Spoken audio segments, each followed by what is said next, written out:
প্রথমেই বলি আজকে ছিল আমার ভাইয়ের জন্মদিন, যার জন্য মিনি ব্লগটা। এটা ছিল আমার দেওয়া গিফট। ও জুতো নেবে বলেছিল, আমি এটা ওকে সারপ্রাইজ দিয়েছিলাম, ও জানতোই না আমি ওর জন্য এনেছিলাম এই জুতোটা। কেমন লাগছে কমেন্ট করে জানিও। যেহেতু আমি আমার কেক কিনতে গিয়েছিলাম, তো ওখানে পয়লা বৈশাখ স্পেশাল এই কেকগুলো ছিল আবল তাবল, তো কেকগুলো কিনেছিলাম। বাবা আইসক্রিম এনেছিল, তো ভাইয়ের আমি দুপুরবেলা আইসক্রিম খেয়েছিলাম। তেমন কিছু আয়োজন মাছ মাংস এরকম করে আয়োজন করতে পারিনি, যেহেতু বাড়িতে তেমন কেউ নেই আয়োজন করার মতো, আর আমিও যেহেতু একটু অসুস্থই ছিলাম, জাস্ট এইটুকুই করলাম। ও মাছ মাংস খেতে অতটা পছন্দ করে না, যতটা পায়েস দই এইসব খেতে পছন্দ করে। ভাই কেকটা কাটছিল, কেটে সবাইকেই খাইয়েছিল।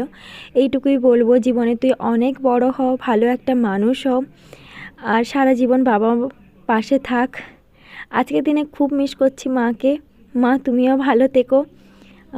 দেখা হচ্ছে পরের মিনি ব্লগে।